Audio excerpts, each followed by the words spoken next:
Hey folks, welcome. Welcome to my mess. I'm here in the studio and it seems like I've got a lot of irons in the fire in different places trying to do different things.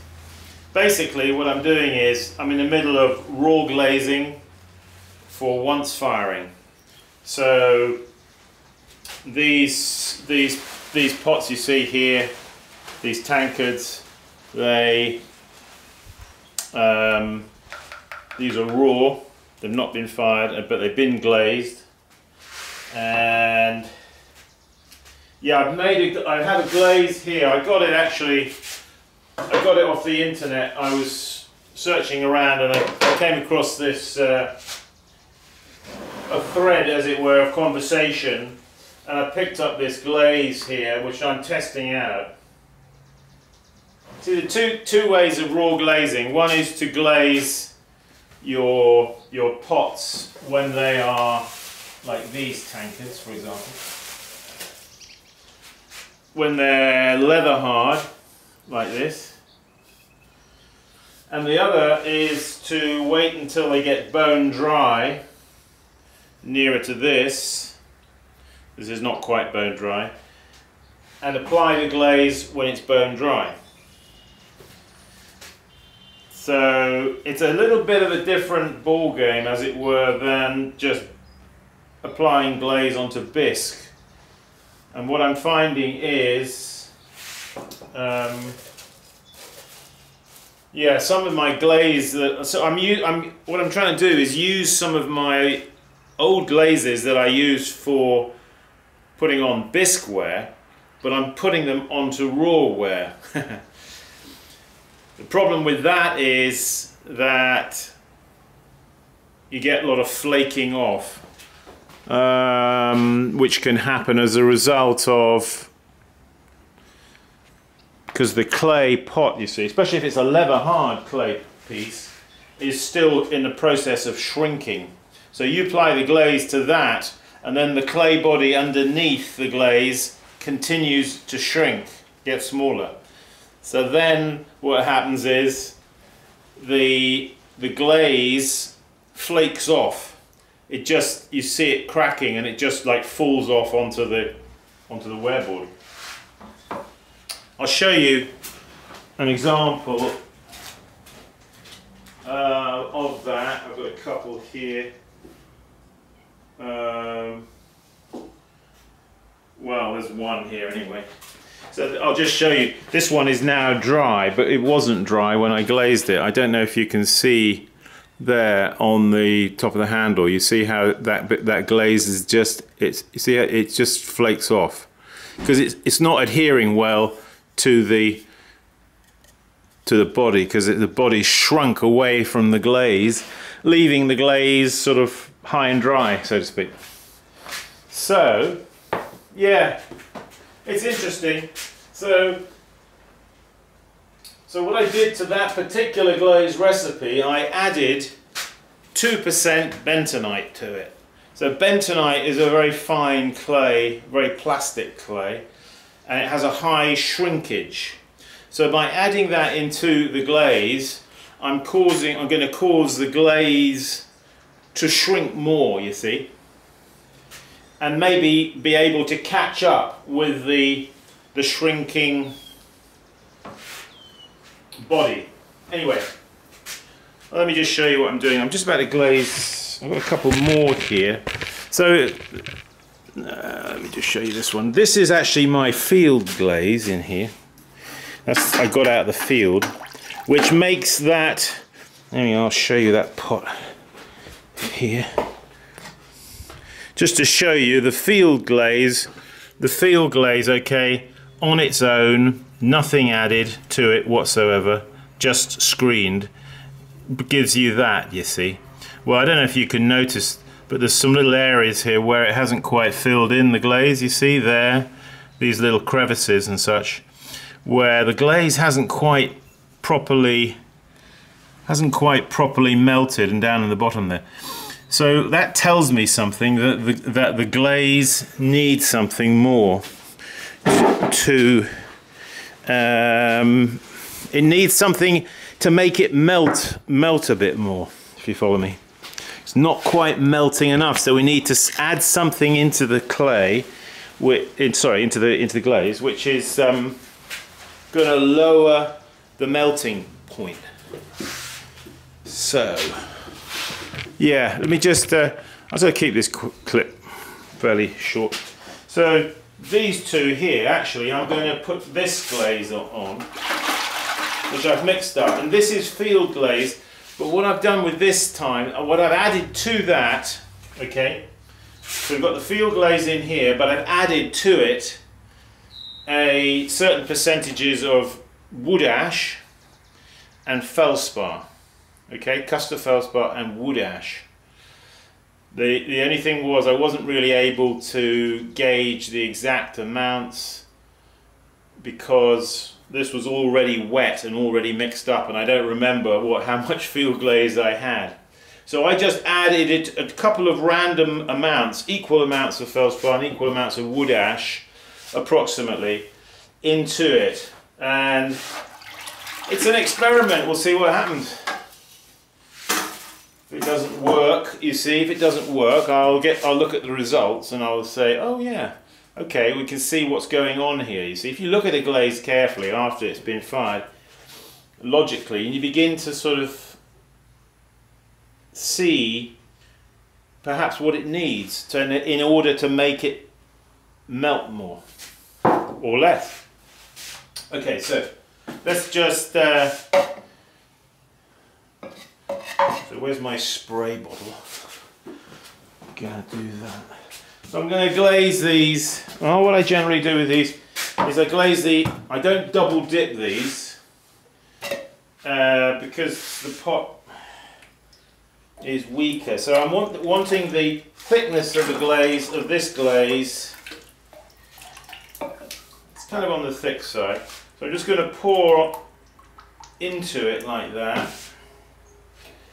And now pour out like that. And now just wipe the rim there like that. Put him on the banding wheel. And I'm spraying the outside with water like that. So the reason I'm doing that is because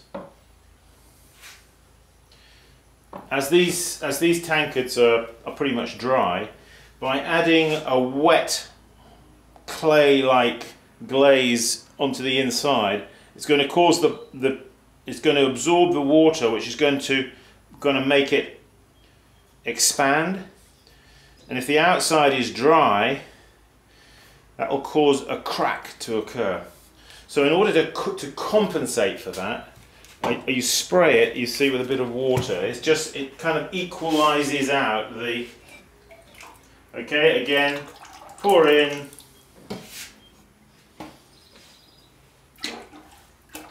Pour out.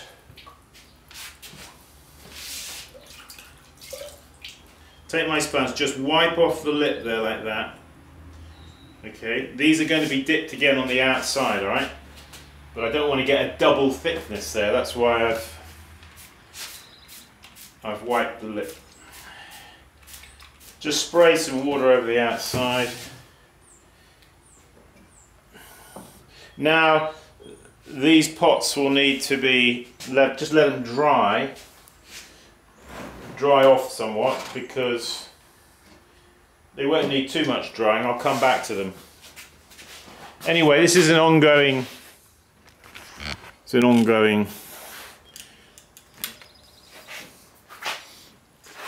so what else can I show you? Yeah, a couple of little olive oil lamps here, which this is for the wick here. Put olive oil in and put the wick in and pull it out here, and it will burn beautifully. Olive oil burns very nicely and it doesn't smell. Over here I've got some, just to show you this, I've got these little thrown raw, and they've got written on them, I don't know if you can see, that one's got written bentonite, this has got synthetic red iron oxide, this has got nephthalene cyanide, ball clay, kaolin, custard feldspar, flint, whiting, and then these are wood ashes here of different kind. That's ground yard clay. That's yard clay. Yeah, that's outside here under the ground. I've got clay about a foot down. Wood ash, stove wood ash unwashed, and then that is wood ash washed 3 times, and that is washed once. Okay, so what I'm going to do here, this is for my own learning experience because I want to learn something. I'm just going to put into each of these little small dishes, I'm going to put, say, like a teaspoon of wood ash, etc., whatever it says. I'm going to put that, the raw material, just in this little container, and I'm going to fire them, put them in the kiln. I'm just going to fire them up to stoneware temperature because I want to see what they do. I want to see that each raw material on its own, not mixed with anything else, just to see the effect of fire on it, to see what it does. Because you can learn a lot like that, you see, from by learning the melting point of raw materials. I think it's a great visual way of understanding a little bit about these are some of those plates you saw me. Ooh, that thing's got something splashed on it there. So these are some plates that you saw me throwing them actually just the other day.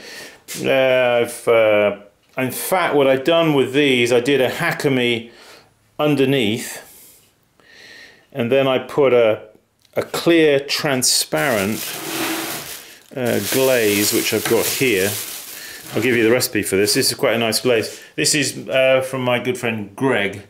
There it is. There's a recipe. So feldspar, wood ash, and kaolin. And basically apply it thin over the top of the hakami. Now, I've never done this before on the raw ware. I've only done it on the already bisque fired. So yeah, it's going to be a learning curve, isn't it? These are also some beakers here with the hakami on the outside.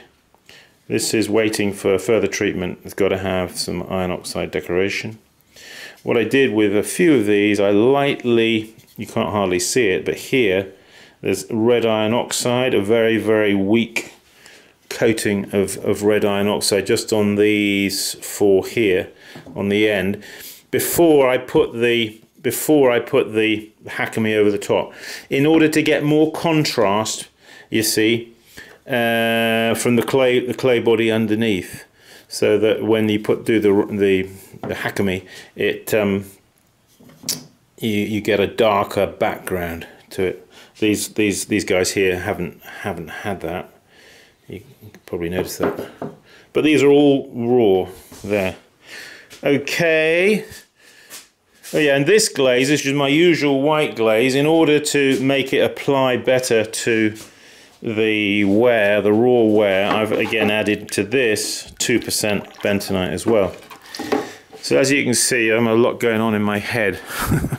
My grey cells are, I got pots here awaiting now, you see, because I've had to keep them back so that I can come to them. Not sure whether I'm going to let them dry out or whether I'm going to do something to them by applying the glaze when it's leather hard. So there you go.